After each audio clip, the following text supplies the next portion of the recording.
41 que no lugar onde Jesus foi crucificado tinha um jardim. E no jardim um túmulo novo no qual ninguém tinha sido posto. Segundo a descrição que lemos no Evangelho de João, o lugar da crucificação e o túmulo estavam bem próximos. Agora João fala que dentro da propriedade onde o sepulcro, o túmulo estava, na propriedade de José de Arimateia, lá tinha um jardim. Agora a tradução literal do grego, a palavra que aparece no versículo 41, não é simplesmente jardim, é horto, um jardim agrícola que foi utilizado para produzir, por exemplo, azeite de oliveira ou vinho. Por exemplo, o jardim do Getsemane. A gente já visitou o Getsemane? Sim. O jardim do Getsemane, o jardim original do Getsemane da época do primeiro século, foi um jardim agrícola que foi utilizado para produzir azeite de oliveira. Por exemplo, o nome Getsemane, ou Gachmanim, literalmente significa prensa de azeite. Nesta propriedade, nós temos evidências que o lugar também foi um jardim agrícola durante a época do primeiro século. No ano 1877, quando os arqueólogos começaram a fazer as escavações nesta propriedade, eles acharam nesta área uma cisterna de água da chuva. A cisterna que temos aqui é uma das cisternas maiores do lado norte e tem a capacidade de conter de aproximadamente 1 milhão de litros de água. Tem uma profundidade de quase 10 metros e tem 18 metros de largura.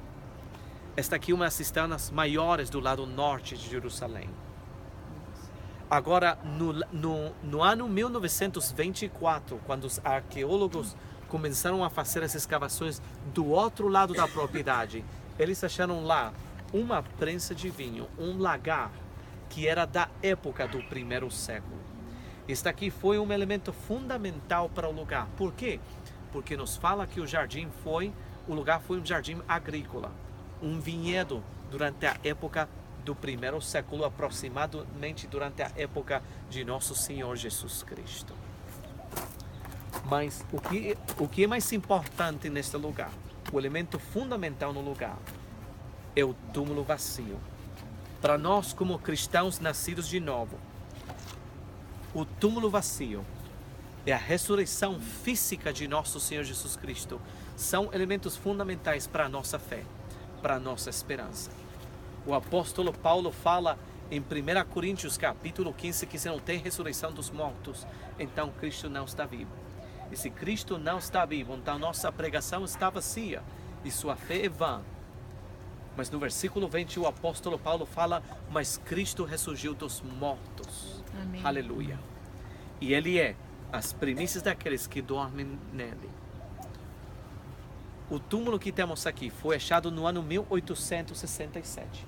Está aqui um sepulcro de uma família de muito dinheiro. Nós acreditamos isto não somente pela estrutura do túmulo, mas também pelo conteúdo da propriedade e a localização da propriedade na época do primeiro século. A propriedade foi uma propriedade bem cara no primeiro século, 2000 anos atrás.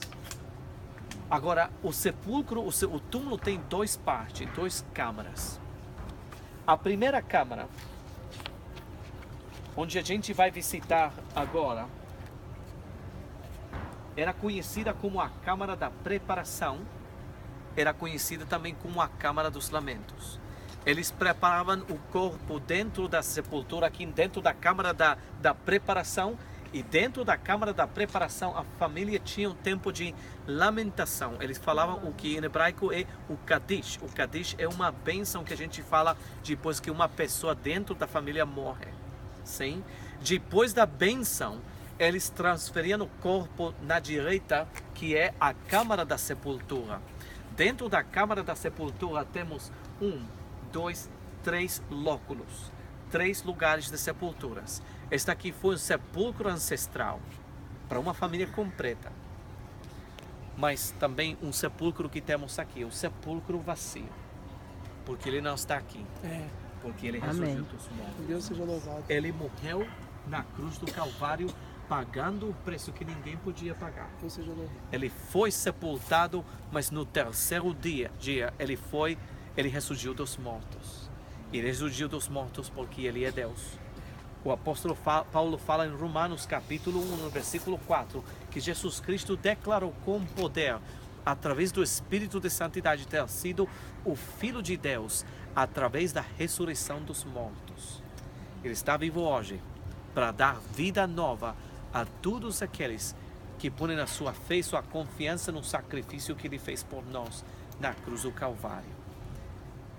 E ele está retornando para procurar a sua igreja. Agora, pessoal, nós vamos visitar o túmulo